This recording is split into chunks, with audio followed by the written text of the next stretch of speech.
And I look forward to defending myself and defending the people of this city. All right, joining us now with more on all of this is New York Daily News City Hall reporter Chris Summersfeld. He's on the phone. Former federal prosecutor Francie Hakes and criminal defense attorney David Schwartz. He's known and worked with Mayor Adams for years. Chris, you're the City Hall reporter, so I want to start with you. Maybe my bar for bribery is high after Senator Menendez was found with stacks of gold bars and bags of cash in a Mercedes-Benz, but did Adams allegedly really sell his soul for free flights and hotel rooms? It sounds like it based on the indictment, but I will still say we are talking about $125,000 worth of free flights, free hotel rooms for him and multiple of his associates, according to the indictment. But perhaps even more serious is the fact that the mayor is being accused of having received tens of thousands of dollars in illegal campaign donations that are coming from Turkish nationals or being funded by Turkish nationals.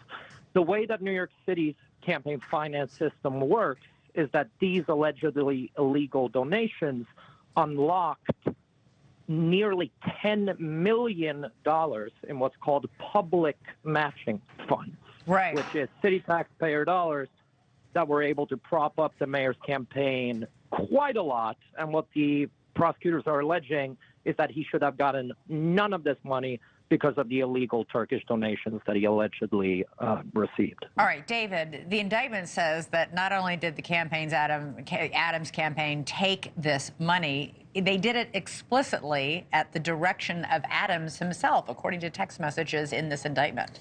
Right. So we have to look at the text messages. We have to look at all the surrounding circumstances. I agree. It would be very serious if Adams knew about it or he directed it. But right now, there is no evidence. An indictment is evidence of nothing. Okay? An indictment is a prosecutor preparing a 57-page document which outlines what they think their case is going to show. The only time it's relevant is when there's a conviction. So an indictment is evidence of nothing. There has to be a quid pro quo here. So although the allegation is he took all this money from Turkey and from Turkish interests, and then he, when they couldn't get a building approved to be open, he told the fire inspector, if you don't agree to open this building, I'll fire you. And I think that's all hypothesis and that's speculation. And the Supreme Court was very clear on this issue. There has to be an exact quid pro quo. There has to be the exchange between what I'm benefiting from and what you're benefiting from. It has to be very tight. And so far, I don't see that. I see some upgrades. I don't see gold bars going to Eric Adams. I don't see sacks of cash going to Eric Adams. Where did Eric Adams benefit personally from my reading of that indictment? Yes, the campaign may have benefited. He had upgrades. He had hotel rooms. But that's not benefiting personally. He had some free. There are text messages to the extent that, you know, he was flying and staying in hotels, not just upgraded, but for free, or sometimes paid a nominal fee. But we'll get. Those are technical violations. Yes. Yeah. Okay. Not a crime. Francie, the indictment was handed down last night. He's going to appear in court tomorrow. It was sealed. I'm just curious, why did the feds raid the mayor's home this morning after the indictment was handed down? Well, they must think, Elizabeth, that they can find more evidence. They must think that since the indictment was unsealed, that there is something at Eric Adams' house that they can find that proves their case, which is a little concerning. Typically speaking, when you unseal the indictment, the investigation is largely over, other than maybe flipping co-defendants or even the defendant himself or some other witnesses. So it is a little bit curious. I have to agree with David, though, Elizabeth. This indictment's a little bit small ball, and the civil campaign finance violations have been handled civilly rather than criminally in many cases in the past. So it makes me curious as to why the Department of Justice has brought this indictment, because if you look at the Hillary Clinton campaign, the Barack Obama campaigns, they had very serious, very high dollar campaign finance violations that could have been prosecuted criminally, but were instead handled civilly. And Donald Trump with the Stormy Daniels payments, and now Eric Adams with this campaign finance scheme, as they call it, is being handled criminally. So I'm curious as to the different treatment. Yeah, it's not just the seizure, by the way, Francie, of the mayor's own devices 10 months ago and again this morning. The feds have also searched and seized the phones of so many senior aides in the Adams administration. This is unusual and very aggressive.